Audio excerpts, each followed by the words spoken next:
Few video game side characters are as beloved as the Grandma from The Legend of Zelda The Wind Waker. Honestly, she doesn't really do much in the game besides be a grandma. But there's so much encapsulated in just being a grandma. So much history others will never know, so much love and caring. Take it from me, I'm famously a grandma. All of this is so well represented in a little ditty appropriately known as Grandma's Theme. So let's talk Grandma.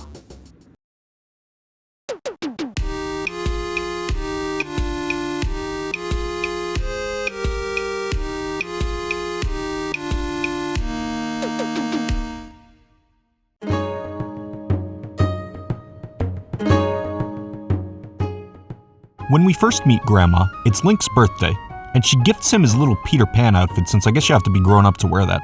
The player instantly falls in love with this character, her tiny stature with her wide-ass head bopping all around. During this, Grandma's theme isn't actually playing. It's that generic Zelda inside music we all know and love, and I think it's interesting that they use this, as it draws a huge contrast with what we'll hear inside Grandma's house later. Link goes and gets a sword, his sister gets kidnapped by a giant bird, as sisters do, and now Link needs a shield. Now's when the game makes you want to cry.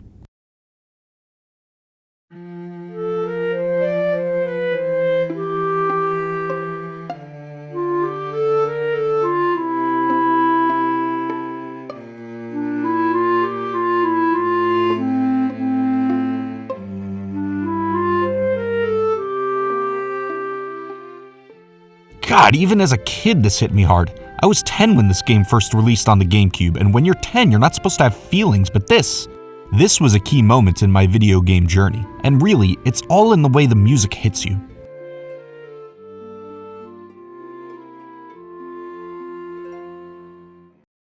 It's not depressing right off the bat. We're in the key of F major, and we start with a long, low F note, with a little melodic phrase that outlines an F major chord, with some non-chord tones in there. But then we hit this B natural. That's not native to the key of F major, but it still sounds reasonably smooth, leading us up by half step to the note C. Here, we outline a C major chord, E in the bass, and C and G in the melody, and this completes the first phrase.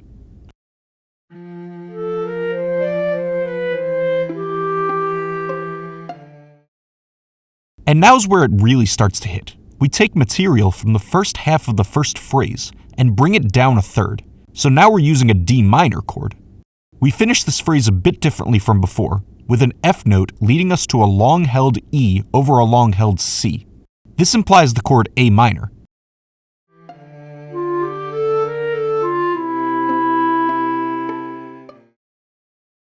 Okay, we already have plenty to talk about here, so let's pause for a second to discuss. From the outset, we establish a sense of stasis with that long F and long E, but we're not depressing yet. The melody outlines nice major chords, except this B natural right here, which, while smooth sounding to me, is still kinda jarring, and gives the sense that there might be some disruptions afoot. While B natural isn't in the key of F major, it is in the key of D melodic minor, a very common modified minor scale. And looky here, we go to a D minor chord, almost as if to confirm the relationship. When you have one flat in the key signature, 9 times out of 10 you could safely assume you're in F major, if it's a major key. But if it's not, one flat could also represent D minor. So it's like these two harmonies are vying for the spot of tonal center, or what our music will revolve around. And this harmonic battle of sorts tugs at the heartstrings because it brings the happy sounding material down to a not so happy place. It's almost bittersweet sounding, and it makes sense. It's Grandma's house. It's a safe haven. But it houses a grandma who's letting go of her 2 grandkids, as one rushes off into danger to save the other. And that grandma ends up worrying herself sick, literally, as the game progresses. Not to get too deep, but I think this video warrants it. For a few years, I would go to my grandma's house every Sunday with my aunt and brother, and we would eat a big Italian feast she would cook up and just talk and laugh and forget the world for a few hours. But she was getting weaker and weaker, and we all knew these safe times would have to go away one day. And unfortunately, they since have. While that's a personal story, I feel like it's one a lot of people can relate to in some way. Bittersweet. Let's roll along a bit further. For our third phrase, we bring the opening phrase down by a fifth this time, so we get lower and lower. This one ends a little differently to lead us into the new section.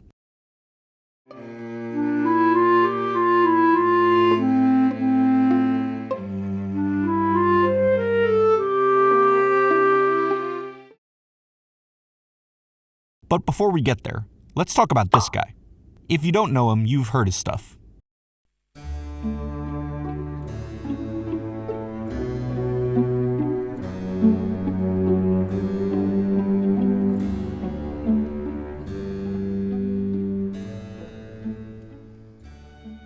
Pachelbel's Canon in D, composed during the Baroque era of music, is one of the most famous pieces ever. It's played at weddings, funerals, graduations, and other momentous occasions of life. Or not life in the case of funerals. Anyway, it's a canon, so it has 3 violins playing the same stuff starting at different times, all over a repeating bass line and overall chord progression. The chord progression is the 1 chord, the 5 chord, the 6 chord, the 3 chord, the 4 chord, the 1 chord, the 4 chord, and the 5 chord.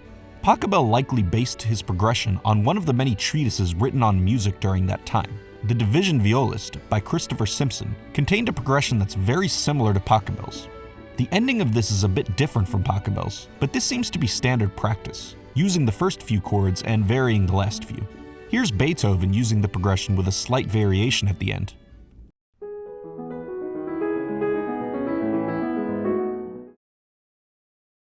And here's Mozart's take.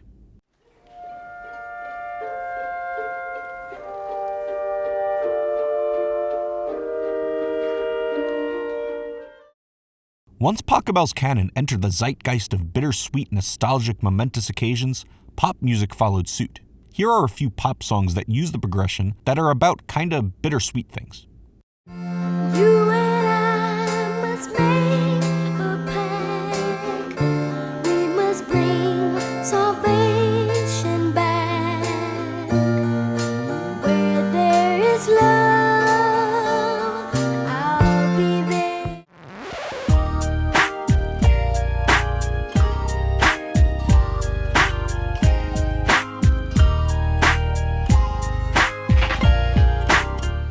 So we talked all night about the rest of our lives, where we're gonna be when we turn 25. I keep thinking times will never change. Keep on thinking things will always be the same. But when we leave, Toast to the ones here today. Toast to the ones that we lost on the way. Cause the drinks bring back all the memories. And the memories bring back your...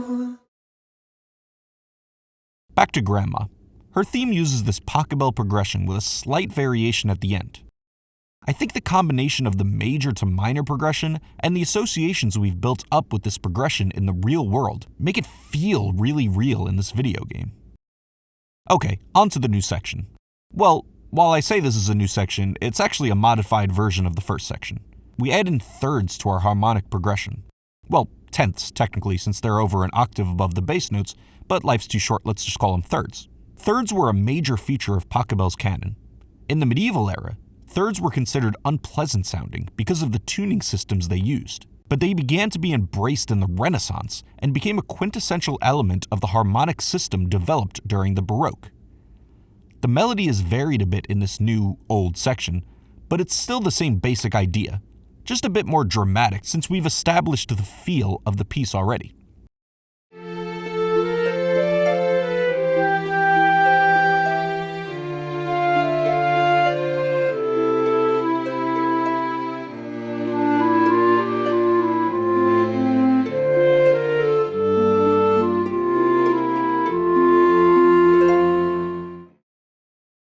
We then have a section that is brand new, and it breaks away from the Pachelbel-esque progression.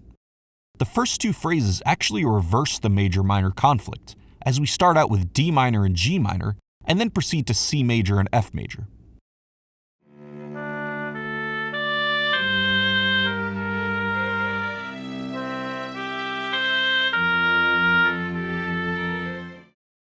Then we have 2 more phrases before we head back to the material we're used to, and they're the most out-there phrases in the piece.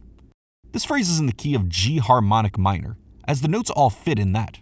We start with this crazy chord, D major flat 9. This kind of chord is popular in jazz standards. The flat 9 note, which is E flat here, drops down to the 5 note D nice and smoothly. However, it's super dissonant and tragic sounding. There's a tritone between A and E flat, and a minor ninth between D and E flat. Played together, the chord sounds like this.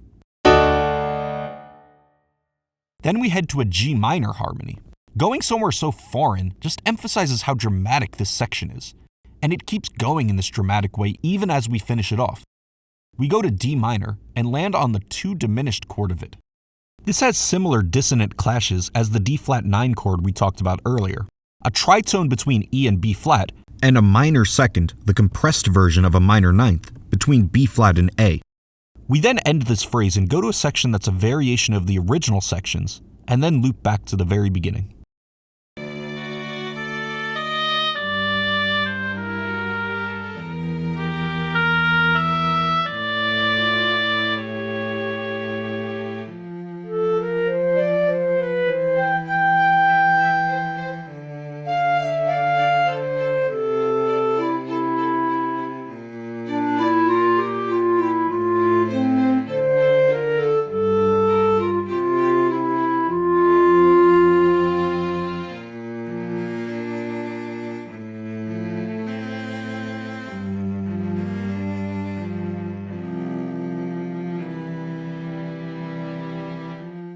So basically, we have this tug between bitter and sweet, sonically represented by the major and minor chords tugging at the melody, which we can harmonically relate to Pachelbel's canon, the bittersweet piece perhaps most ingrained in our society.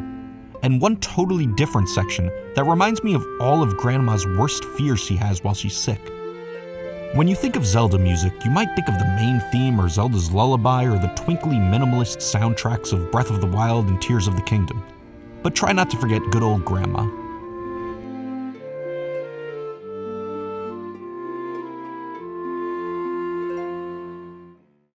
Interestingly, Pachelbel's canon didn't become a huge hit until way after his death. Pachelbel was famous in his own time, but for his more intricate music. Now we all know him as the guy that wrote that wedding music that repeats over and over. I don't know if that's a happy thing or a sad thing, but it is a thing. And you know what's another thing? Liking this video, you know what's another thing? Subscribing, you know what's another thing? I'll catch you next time.